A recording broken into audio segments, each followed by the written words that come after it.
Zainab Harake nakiusap sa mga inimbitahan sa kasal nila ni Ray Parks, walang cellphone at no posting.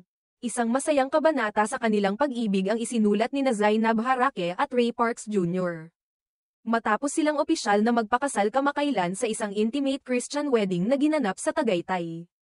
Hindi man engrandi ang selebrasyon sa bilang ng mga dumalo. Naging makabuluhan ito para sa magkasintahan, sa kanilang mga pamilya, at sa mga piling kaibigan. Ang kasalan ay ginanap sa Crystal Palace of Aquila in the Sky. Isang kilalang wedding venue sa Tagaytay na may tanawing kahanga-hanga, na lalong nagbigay ng romantic ambience sa kanilang espesyal na araw. Ayon sa mga ulat, limitado lamang sa humigit kumulang 100 katao ang inanyayahan sa seremonya. Tanging ang mga malalapit na kamag-anak at kaibigan lamang ng bagong mag-asawa ang nakasaksi ng makasaysayang sandali sa kanilang buhay. Isa sa mga bahagi ng kasal na talaga namang nagpaantig ng damdamin ng mga bisita ay ang paghahatid kay Zainab ng kanyang ama, kasama ang kanyang anak na si Bia. Isang makabagbag damdaming tagpo na sumasalamin sa halaga ng pamilya sa buhay ng social media influencer at content creator.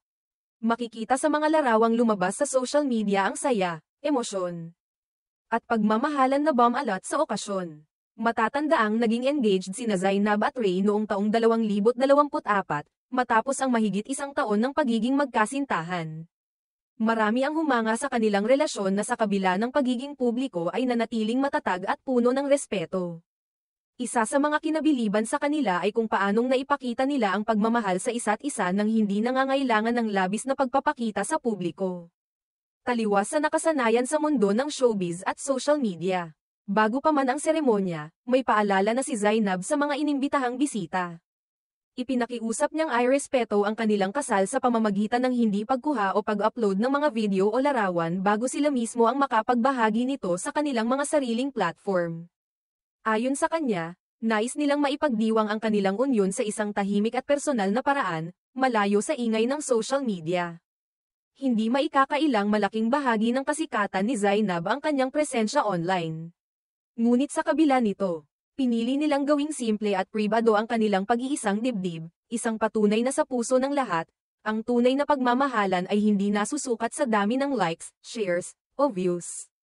Si Ray Parks Jr., kilalang basketball player at dating manlalaro ng PBA at ASEAN Basketball League, ay matagal nang napapabalitang seryoso ang intensyon sa relasyon nila ni Zainab. Kaya naman hindi na ikinagulat ng marami ang desisyon nilang magpakasal. Sa kabila ng kani-kanilang abalang karera, napanatili nila ang kanilang relasyon at pinatunayan na ang tunay na pag-ibig ay kayang lampasan ang kahit anong pagsubok. Sa pagtatapos ng seremonya, nagpasalamat ang mag-asawa sa lahat ng dumalo at sa mga sumuporta sa kanilang paglalakbay bilang magkasintahan hanggang sa pagiging mag-asawa. Sa mga larawang ibinahagi nila sa kanilang social media, makikita ang kasimpelhan ngunit puno ng pagmamahalan na kasal, isang simula ng panibagong yugto sa kanilang buhay bilang pamilya.